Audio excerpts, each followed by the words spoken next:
Assalamualaikum warahmatullahi wabarakatuh. Halo semuanya, perkenalkan nama saya Bella Melinda Juliani.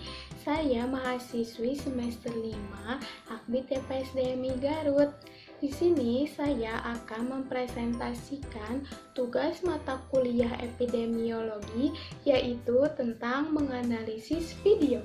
Di presentasi kali ini, saya akan membahas 6 poin materi. Ayo kita lihat sama-sama. Poin pertama yang akan kita bahas yaitu permasalahan kesehatan apakah yang sedang disampaikan oleh Gubernur DKI Jakarta. Menurut saya yaitu perkembangan situasi wabah COVID-19 di DKI Jakarta yang terus memburuk. Pada data pertanggal 9 September 2020, secara akumulatif di Jakarta telah mencapai angka 49.837 kasus dan ada sekitar 1.347 kasus yang meninggal akibat COVID-19. Menurut Pak Anies, kalau dilihat dari case fatality rate atau tingkat angka kematian memang rendah, yaitu di angka 2,7%, lebih rendah dari tingkat kematian nasional di angka 4,1% dan lebih rendah dari tingkat global di angka 3,3%. Beliau juga mengatakan bahwa berkat kerja keras tenaga kesehatan yang ada di DKI Jakarta yang sigap menangani kasus ini dan juga dengan jumlah tes yang memadai ikut mendukung untuk Jakarta menemukan kasus lebih dini sehingga bisa dilakukan perawatan bila ditemukan hasil positif. Dengan testing yang tinggi dan terdeteksi lebih awal, mereka yang positif terkena COVID langsung dilakukan isolasi dan langsung dirawat. Itulah mengapa tingkat kematian di Jakarta secara persentase menjadi rendah.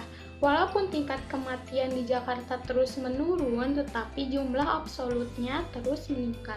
Poin kedua yang akan kita bahas yaitu apa saja informasi epidemiologi yang disampaikan oleh Gubernur Provinsi DKI Jakarta dari awal timbulnya kasus sampai dengan informasi tersebut disebarluaskan kepada masyarakat.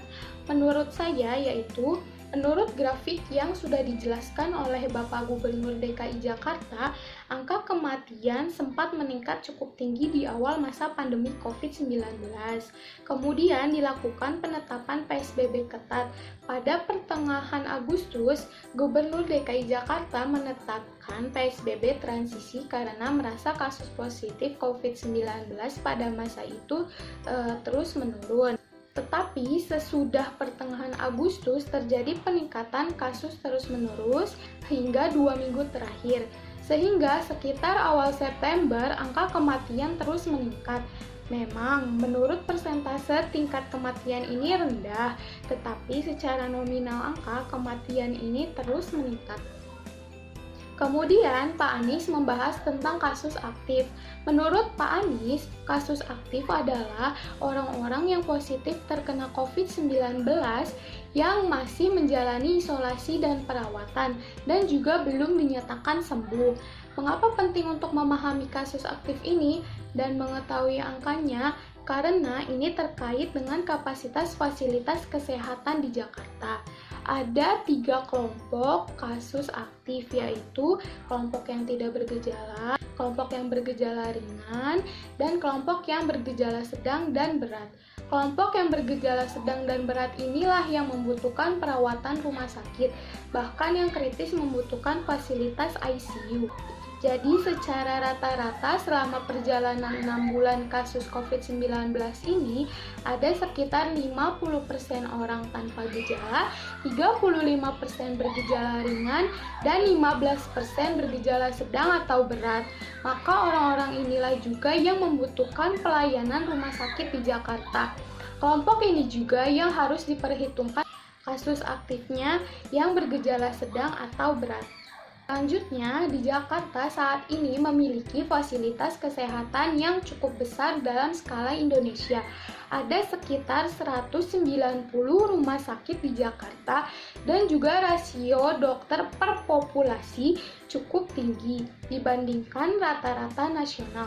Tetapi saat ini ambang batas hampir sudah terlampaui keterpakaian tempat tidur, ruang isolasi, dan juga ICU.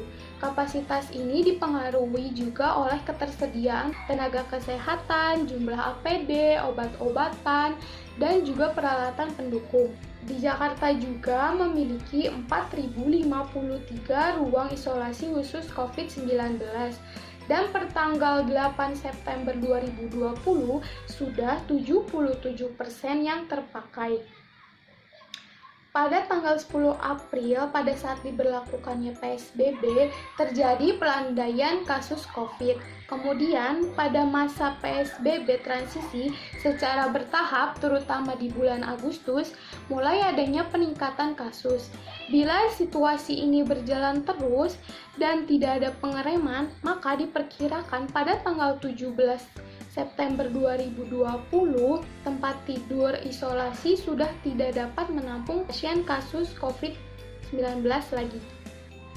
Selanjutnya, Pemprov DKI Jakarta juga terus menambahkan rumah sakit swasta yang bisa ikut terlibat untuk meningkatkan 20% kapasitas sehingga menjadi 4.807 ruangan. Tetapi harus digarisbawahi, untuk meningkatkan kapasitas tersebut tidak hanya menyediakan tempat tidurnya saja, tetapi juga harus memastikan ada dokter, perawat, APD, obat-obatan, dan juga seluruh alat mendukungnya. Maka bila dengan menaikkan kapasitas menjadi 4.807 dengan tidak disertai pembatasan penularan secara ketat, maka tempat tidur itu akan penuh sekitar pada pekan kedua bulan Oktober. Ini juga hanya untuk pasien dengan gejala sedang.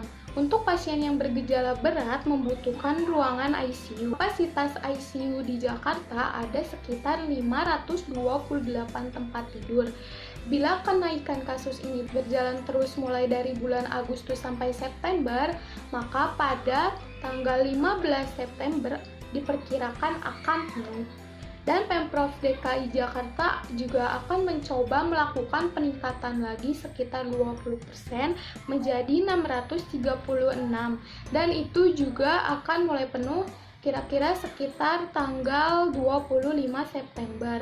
Jadi meskipun kita mendorong peningkatan kapasitas rumah sakit, tetapi jumlah kasus aktif di Jakarta pertambahannya lebih cepat daripada pertambahan kapasitas tampungnya, maka untuk pelayanan rumah sakit tidak akan tercukupi, baik tempat tidur maupun ICU. Jadi dari tiga data ini, angka kematian, keterpakaian tempat tidur isolasi, dan keterpakaian ICU khusus COVID menunjukkan bahwa situasi wabah di Jakarta ada dalam kondisi darurat. Maka dalam situasi kegawat daruratan seperti ini, Gubernur DKI Jakarta akan menarik rem darurat, yang artinya akan diberlakukannya kembali PSBB seperti pada masa awal pandemi COVID-19. Selanjutnya yang akan kita bahas yaitu poin ketiga.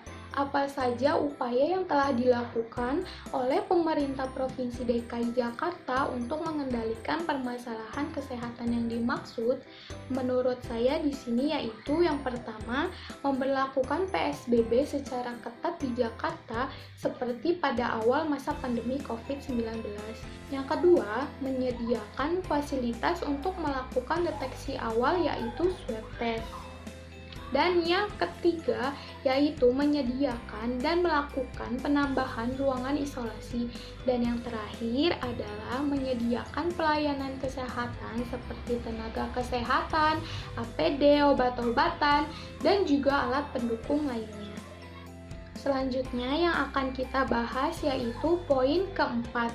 Bagaimana prediksi pemerintah Provinsi DKI Jakarta terkait permasalahan kesehatan yang dimaksud dan sistem pelayanan kesehatan? Menurut saya di sini ada dua prediksi, yaitu yang pertama, bahwa jika dilakukannya pengetatan PSBB kembali, bisa mengurangi penyebaran virus COVID sehingga tidak menyebar luas dan mengurangi jumlah angka kematian yang disebabkan oleh wabah virus COVID-19.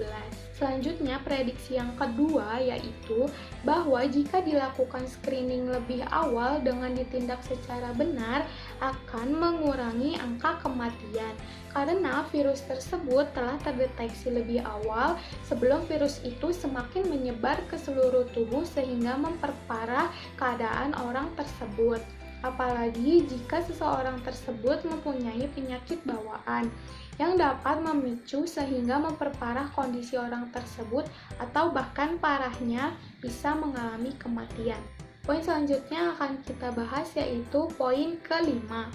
Kebijakan apakah yang ditetapkan oleh Gubernur Provinsi DKI Jakarta untuk mengendalikan prediksi atau kemungkinan yang akan terjadi? Menurut saya di sini yaitu melakukan pencabutan PSBB transisi dan menetapkan kembali PSBB seperti awal masa pandemi agar tidak bertambah lagi tingkat angka kematian akibat penyebaran virus COVID-19. Dan yang terakhir yang akan kita bahas yaitu kesimpulan.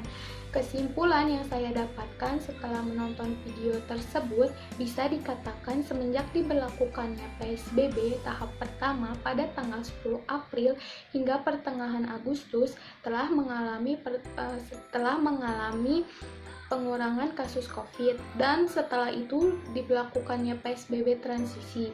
Pada masa ini kenaikan kasus orang positif COVID dan meninggal terus meningkat sampai awal September sehingga pemerintah Pemprov DKI Jakarta mulai memberlakukannya kembali pengetatan PSBB untuk menekan kasus pertambahan penyebaran COVID-19 sehingga dapat mengurangi kasus positif dan kematian akibat COVID-19. Cukup sekian presentasi yang dapat saya sampaikan. Kurang lebihnya mohon maaf. Saya pamit undur diri. Wassalamualaikum warahmatullahi wabarakatuh. Terima kasih. Bye-bye.